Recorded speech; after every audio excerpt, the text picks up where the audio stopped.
Voilà, je vous l'ai dit, c'est la dernière séquence du ZCL News et là on reçoit le mardi Madame Barbara Montpierre. Bonjour.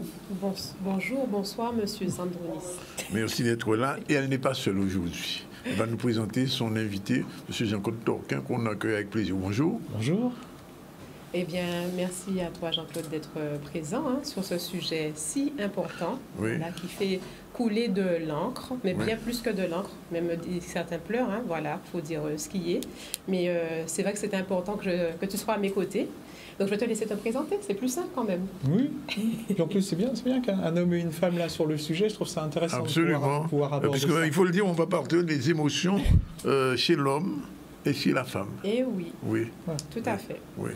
Et donc, ça, on sait que c'est source de quelquefois beaucoup de conflits, des émotions. Voilà. Sujet complexe. Très complexe. Donc je suis Jean-Claude Torquin, consultant en management d'équipe, gestion des conflits et accompagnement du changement dans les entreprises. Voilà. Et je suis aussi systémicien, ce qu'on appelle pour la famille un thérapeute familial et pour les groupes dans les entreprises, on appelle ça systémicien. Donc c'est quelqu'un qui gère les groupes, les difficultés dans les groupes et qui accompagne les systèmes en général. Et en Guadeloupe, on en a bien besoin. Quelquefois, c'est chaud. Ça peut être très tendu. Donc, une de mes spécialités, effectivement, c'est la gestion des conflits au sein des organisations, mais aussi dans la famille. Et plus exactement, la violence intrafamiliale, la violence... Parce qu'il y a beaucoup de violences intrafamiliales en ce moment. C'est dû à quoi? C'est pas le soleil, c'est pas le climat. C'est quoi ces problématiques qui se posent de plus en plus dans nos pays? Je pense que c'est pas dû à une société particulière. Cette violence, elle a toujours existé au sein de la famille en général. Je dirais même qu'elle s'est plus ou moins réduite, contrairement à ce qu'on pourrait croire. Ah bon? Voilà, on en parle de plus en plus, et le fait d'en parler permet à certaines personnes de l'exprimer et de dire ce qui se passe. Nos grands-parents n'en parlaient pas. C'est ça. Et la violence existait aussi. Tout à fait. Elle existait déjà. Pour rebondir, c'est vrai que tu me diras si tu approuves, je pense que oui. Jean-Claude, c'est vrai qu'on est vraiment dans une démarche beaucoup plus de conscientisation aussi. Les gens ont besoin de comprendre, ils ont besoin de s'exprimer. Donc, ce qui fait que c'est vrai qu'on en parle beaucoup, donc ça donne l'impression qu'il y en a beaucoup. Mais comme tu dis, c'est vrai que nos parents, arrière n'avaient pas cette éducation. Et puis il y avait moins de médiatisation. Il y avait moins de médiatisation. Parce qu'il y a un autre problème, bon, on ne va pas les comparer, mais le problème de l'inceste, c'est à peu près la même chose. Alors, on parle de l'inceste aujourd'hui. Une des grosses problématiques, j'ai beaucoup travaillé sur la problématique de l'inceste, c'est l'impossibilité d'en parler. Dans notre société, c'est un tabou terrible, et en même temps un secret de polichinelle. Hyper important. On fait semblant. Tout le monde fait semblant. On sait très bien que ça existe dans notre société et qu'elle soit guadeloupéenne, grecque ou je ne sais quoi. C'est partout.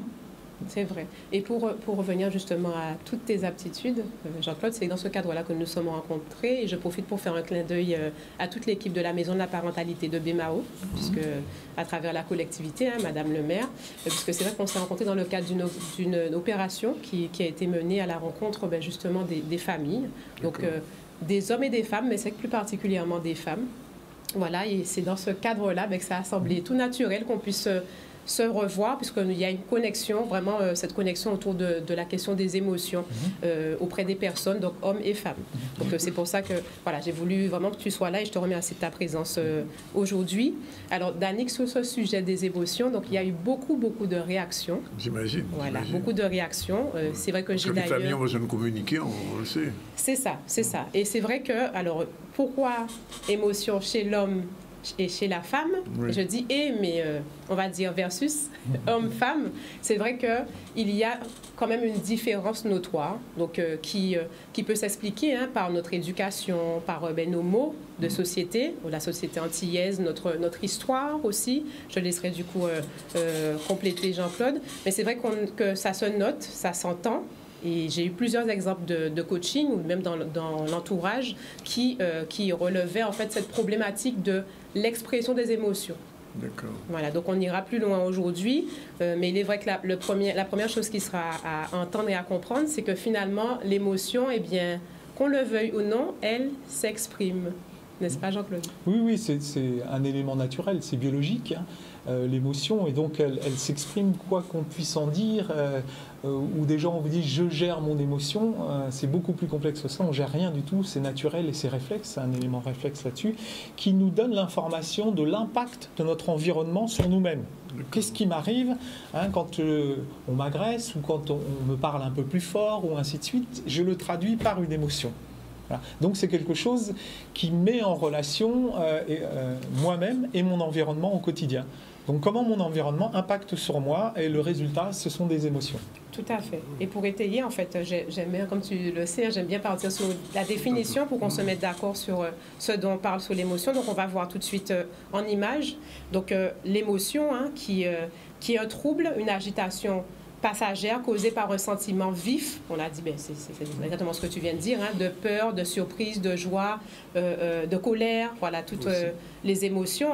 Et la deuxième est aussi intéressante, donc définition du Larousse, c'est une réaction affective transitoire d'assez grande intensité, donc habituellement provoquée par une stimulation venue de l'environnement. Donc l'émotion finalement, eh bien, que ce soit chez l'homme ou chez la femme, on est sur une réaction affective, transitoire d'une grande intensité. Donc, qu'on le veuille ou non, qu'on le comprenne ou pas, l'émotion se manifeste de la même manière chez l'homme, du moins, elle se vit intérieurement de la même manière chez l'homme que chez la femme. Oui, elle se vit intérieurement, mais elle s'exprime différemment. Exactement, c'est ça. Que les gens vous disent, moi, je n'ai pas d'émotion, je ne ressens pas d'émotion, on ne serait pas des humains. Oui. Voilà. Par contre, que les hommes l'expriment différemment, ou certains hommes l'expriment différemment, parce que je voudrais aussi parler de l'évolution. Aujourd'hui, je trouve qu'on s'autorise de plus en plus, et les hommes s'autorisent de plus en plus à exprimer leurs émotions, ce qui n'était pas le cas il y a 10, 20, 30 ans. On voit que les choses évoluent, mais ça reste encore très complexe chez les hommes, dans l'éducation des hommes, d'exprimer des émotions. Maintenant, je pose la question. Donc, si je comprends bien, l'émotion, c'est quelque chose de tout à fait naturel. Oui, complètement. Alors, il faut la gérer ou pas la gérer?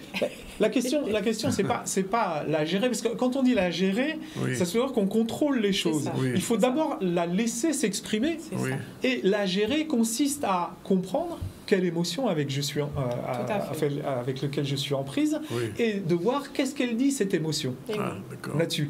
Plutôt que de vouloir la canaliser et de la contrôler. On ne contrôle pas, c'est quelque chose de naturel. La question, c'est de regarder qu'est-ce que je vis, qu'est-ce qui se passe, quelle est cette émotion, qu'est-ce qu'elle dit de ma difficulté pour pouvoir la traiter. Mais non, mais quand je dis la gérer, parce qu'il y a plusieurs moyens d'exprimer son émotion.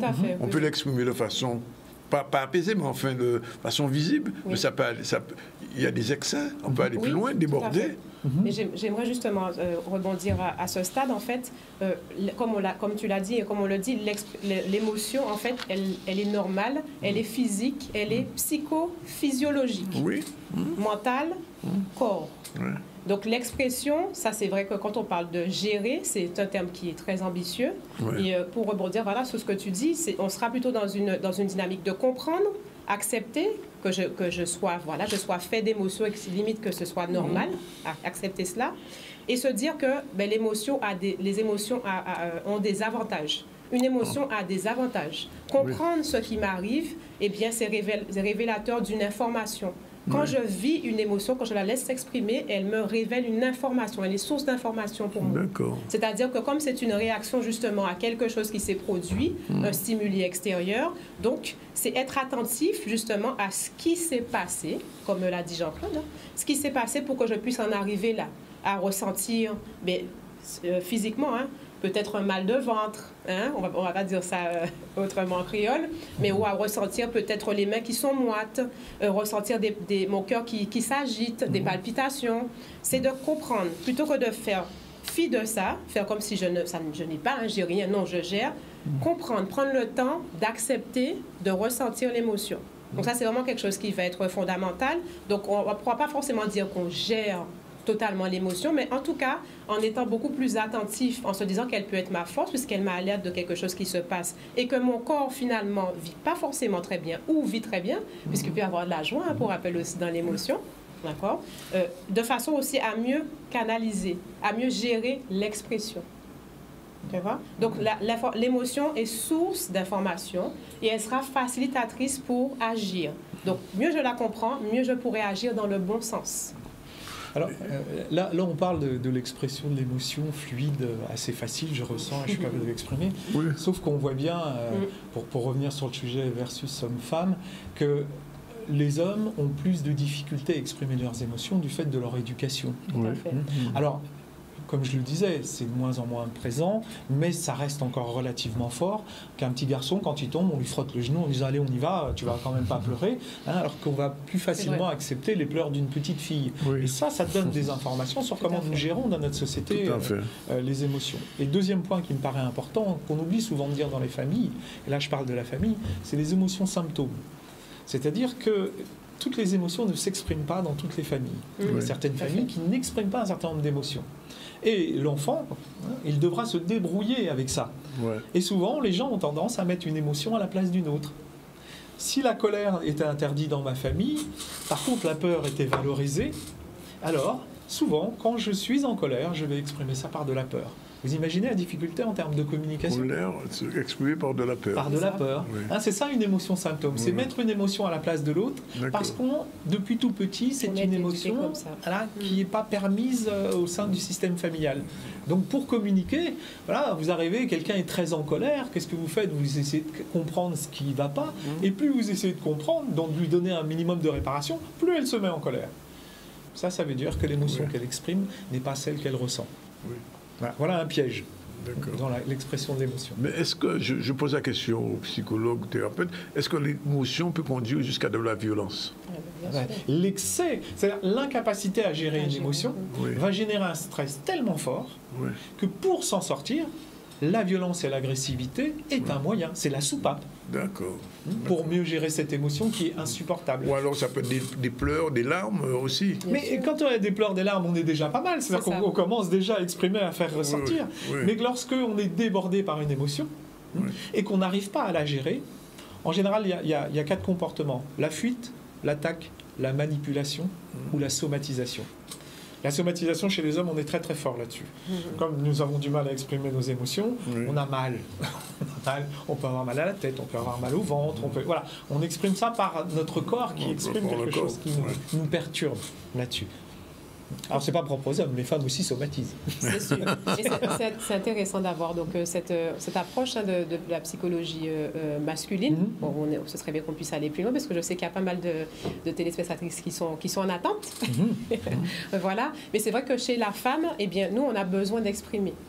Donc, premièrement, de manière générale, sans vraiment aller dans le détail, une femme a besoin d'exprimer, limite même tout de suite.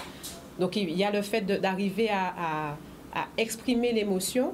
Et quand tu parlais justement de la soupape, eh bien, une femme, de manière générale, quand elle est dans un trop-plein, ce fameux trop-plein, eh bien, il faut que ça sorte. Il faut que ça sorte, donc il faut qu'elle exprime. Une femme aura beaucoup plus tendance à parler, à dire ce qui ne lui convient pas, ce qui ne va pas. Et pour le coup, eh bien, ça sortira, puisque voilà, effectivement, nous femmes, enfin, les femmes, sont des êtres émotionnels, premièrement, sensibles, sensoriels, intuitifs et aimants.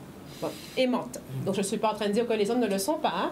On est bien d'accord. Surtout que je suis entourée en plus de 2 hommes sur ce plateau, et je me sens accompagnée de plein d'autres femmes. Voilà, donc c'est vrai que par rapport à toute cette sensibilité que nous pouvons avoir, rajouter à de l'hyper-émotivité, voilà, donc c'est quelque chose qui va faire que on n'arrive plus du tout à gérer cette fameuse bouteille de coca qu'on aura agitée 1 fois, 2 fois, et puis il suffit d'ouvrir le bouchon, et bien ça pète. Là, on sera vraiment dans un trop-plein, parce que justement, avant, on n'aura pas réussi à être attentive à ce qui se passe avant de réagir.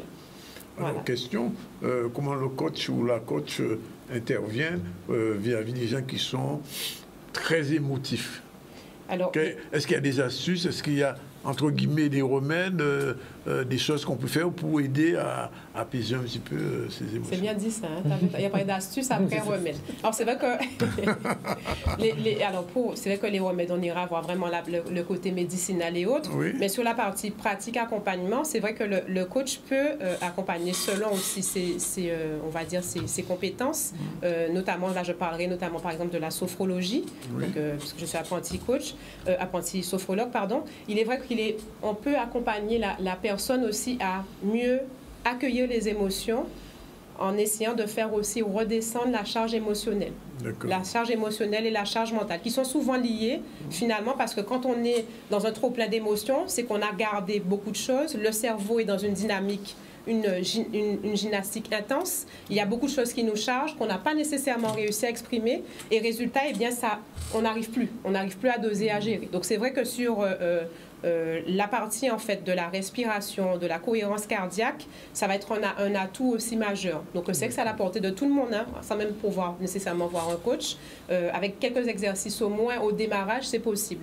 En fonction de la charge, une personne qui va par exemple être dans l'hyper-émotivité ou encore selon des traits de personnalité, hypersensibilité, au potentiel émotionnel et autres, c'est vrai qu'on rentre dans d'autres, on va dire, dans une autre particularité qui nécessitera effectivement, dans certains cas, d'être accompagné, donc par un coach ou même thérapeute ou autre.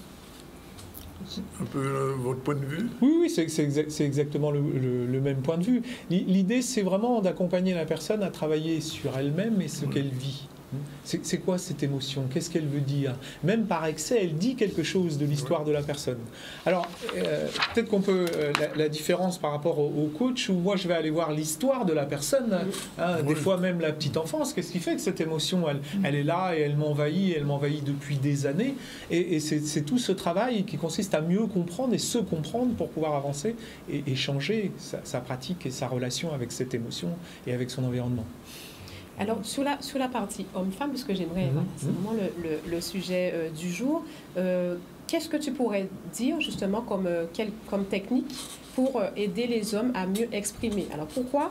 Rapidement, j'ai 2 témoignages donc, que j'aimerais partager avec vous et qui montrent vraiment cet écart, ce décalage en termes de ce que je communique et le résultat en fait que j'obtiens. Alors, j'ai changé bien sûr, on va mettre X. Donc, X, c'est un homme.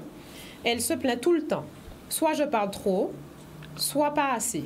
À chaque fois que je lui dis quelque chose, elle se met à pleurer. Et puis quand je dis rien, elle me dit que je lui cache quelque chose ou que j'ai quelqu'un. Ça me fatigue. Donc là, on est sur l'expression de l'homme. Oui. Ah, c'est un homme qui parle. Ça, c'est l'homme. Alors maintenant, on va voir la femme. Je ne comprends pas. Plus je lui exprime ce que je veux, ce que j'attends de lui, mes besoins, ce qui me déplaît, il se sent visé et se referme. Même avant que je m'approche de lui, il me dit « Ah, qu'est-ce que j'ai fait ?» Du coup, c'est pénible, on ne se comprend plus et ça m'agace.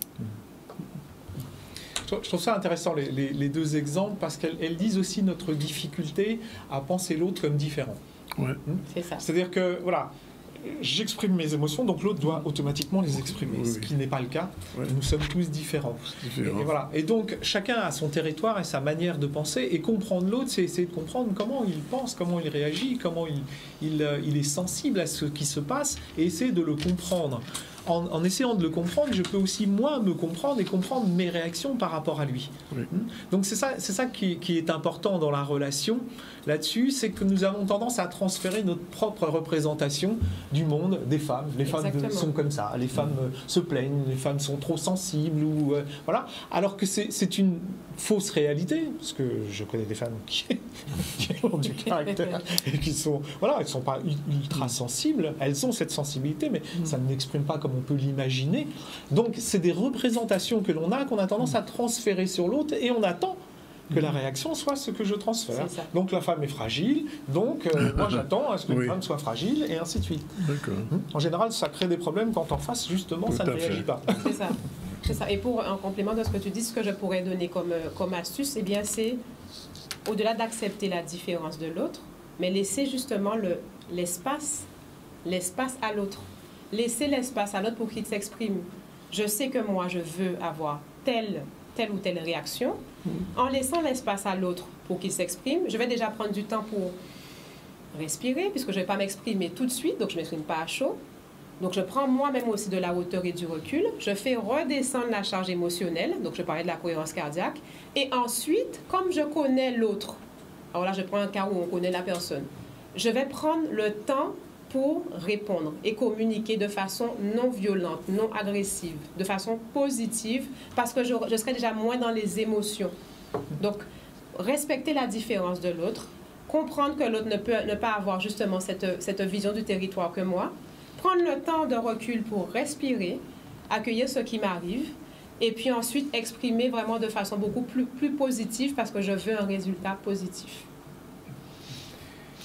C'est bien entendu, et j'espère que nos téléspectateurs et téléspectatrices ont bien compris tous les messages qui ont été transmis là par ces deux spécialistes, Barbara et Jean-Claude Toquin, qu'on découvre. Enfin, ça avait son existence, mais on ne l'avait pas rencontré.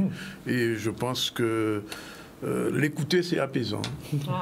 Non, c'est vrai, parce que la façon d'aborder les choses est importante, parce qu'on a tendance, justement, dans notre pays, à se laisser guider par des émotions. Je ne dis pas qu'il ne faut pas en avoir, mais il ne faut pas se vivre que ça. En tout cas, Barbara, merci d'avoir emmené M. Toquin. J'espère que ce n'est pas la dernière fois. Eh bien non, donc c'est une très bonne transition, puisqu'on a parlé de notre débat qui va enfin arriver, n'est-ce pas? Donc le 4 mai. C'est le 4 mai. Et le sujet, je l'annonce, puisque Jean-Claude m'a dit qu'il fera partie, il sera de la partie. Ah, mais c'est une bonne chose. Femmes, hommes, on fait l'amour ou on fait la guerre. D'accord. Femme, non, on fait l'amour ou on fait la guerre. D'accord. Moi, mon choix est fait. Moi aussi, mon choix est fait. Il n'y a pas photo. OK.